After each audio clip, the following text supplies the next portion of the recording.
My name is Tom Norris, and I attended here from 1947 to 52 when I graduated. My father taught here from 1922 to 1957.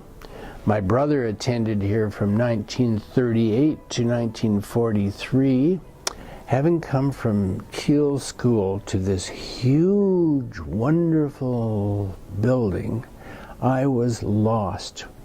And being a little guy, I started to cry. And I knew that my dad had told me that if there was any problem, come to room 209. I looked in the door and I said, "Daddy, I'm lost." And of course, naturally, these grade 13 kids just laughed and laughed and laughed, and I was so terribly embarrassed.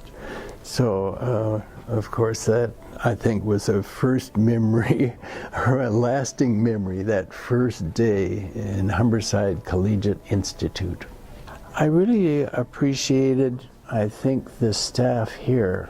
It helped me as a teacher to see the models of the teachers who were fair and had empathy and so on, and the ones that were a little bit cruel, like Miss Belcher, the Latin teacher. This Miss Belcher was one who constantly had detentions, and you would have weeks and weeks of detentions, and her room was absolutely packed after school. She had a great book of detentions, and she turned it back and she said, "Yes, in April 1938, your brother banged his seat and I gave him a week's detention. I will give you 2 weeks detention, and I would think that you should have learned from him."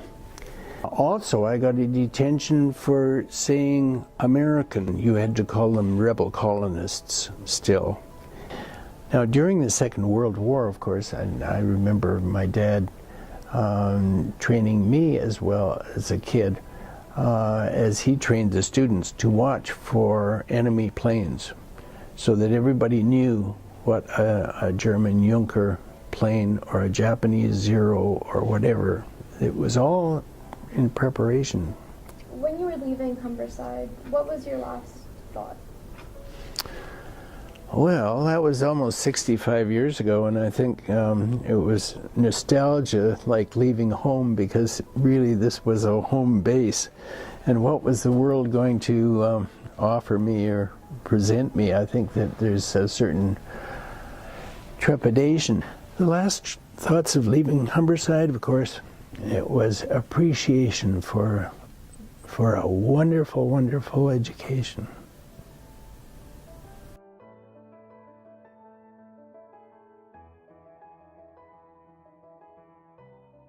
My name's Gillian Nicol, and I went to Humberside from 1966 to 1971. Well, I lived in the neighborhood, so it was really close, and I knew a lot of people who had gone to Humberside. And also, I had a long history with Humberside. When I was a little kid, I would go to Humberside in the winter with the toboggan and skates, and I would skate all day long and play hockey with my brothers. Really, my favorite area is the music area. I was very involved in music programs more than anything else, so I loved hanging out there. With Janet Keel, who was still very connected with Humberside, we were the first class she taught, and she has quite an influence on us. So I was always in the choir and then was in musicals. I was just part of the chorus. I didn't have a stellar voice by any stretch, but just being involved in the production and the rehearsals and the feeling of actually putting on that production with a group of students who'd worked together so hard for a few months was fantastic. It was really, really wonderful. We had great times going and performing around the province and whatnot, and I suppose the most memorable was going to Massey Hall, and that was with 1,500 students singing at Massey Hall. It was absolutely fantastic. Yeah, I really enjoyed those times. Well, I learned so much. I mean, this is the trouble. I was smiling because what didn't I learn? I learned self-confidence. I think that was really important because I went in very shy. So confidence and friendships, I would have to say learning the value of friendships and sticking up for friends was really important as well. It was all about friends. It was far more about friends than it was about the studies. So we would always gather outside in the courtyard or at the side door. Quite often my dog was with me because my dog would walk me to school, and then somehow, I don't know how it happened, but she'd get into the school. And then we'd have Latin. And Latin wasn't the most exciting class, so we would find a way to bring biology into Latin by hanging fish outside the window on a windy day, or putting snakes in the garbage can, or things like packing up the frog's legs into a present. Anyway, we just loved playing innocent tricks. But I mean, the nice thing is when you're a really good student, you can get away with anything. I think Humberside really encouraged me to take some risks and to take some chances and not be afraid to try new things. I think that really success in this day and age is about innovation and not being afraid to try new things. And I think that Humberside enabled that. That I really didn't feel like we always had to fit into a box, and so that I think really held me in good stead for the rest of my life and learning. My last thought leaving Humberside, I have to say, was probably, I'm going to miss this. It really was the best years of my life. I remember being very sad and thinking that I would really miss that experience and the people that I met.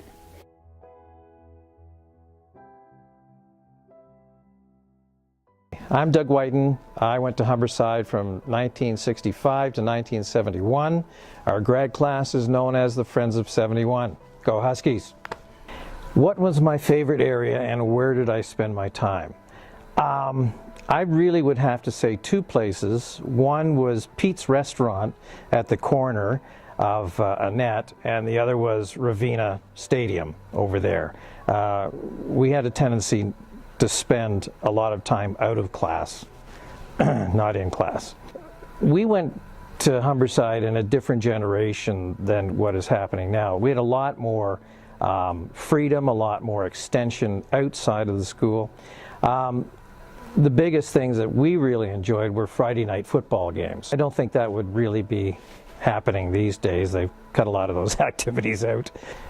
I guess it's kind of funny because when we saw Back to the Future, there's a scene at the end of the film where the band gets out of the car and the smoke wafts out of the car. And that kind of, the first time I saw that, I said, man, that reminds me of my days at Humberside, my mornings at Humberside, my lunch hours at Humberside. But it was a different generation, a different time, and we really had a good time. We unfortunately did have, in 1968, I think it was, we did have a fatality in the pool.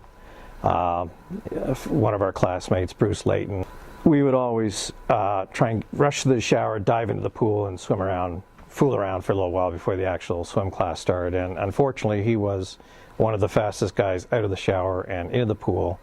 He dove in, hit the electrical arc underwater, and went to the bottom of the pool.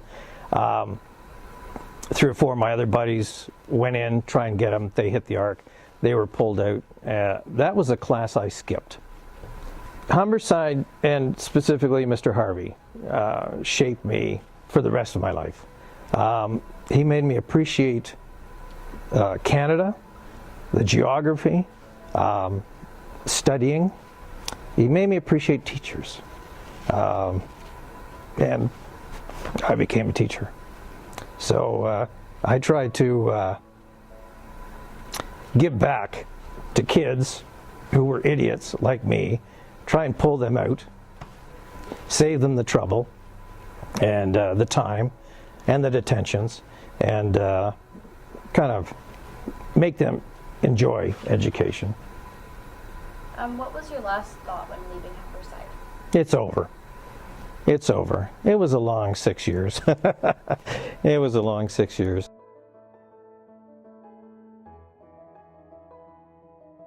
Hi, I'm Janet Keel, and I started at Humberside in September of 1966, and I retired in 2003, and loved every minute of it, sort of.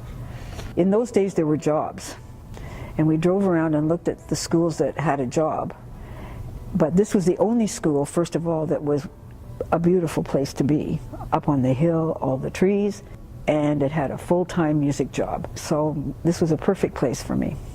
I think the first thing I learned, and that was probably after about 2 weeks, is that everybody's important and everybody has something to say, even the most annoying child. And I learned that everybody can perform. Everybody can perform. Well, I think my biggest contribution and my dear love is Broadway shows. So I started Broadway shows here in my 3rd year of teaching, and we did a show every year after that. And so students took on the role of all of the things. My husband, who was a wonderful man, he came in on Saturdays and we built sets all day Saturday, and kids came in and did that.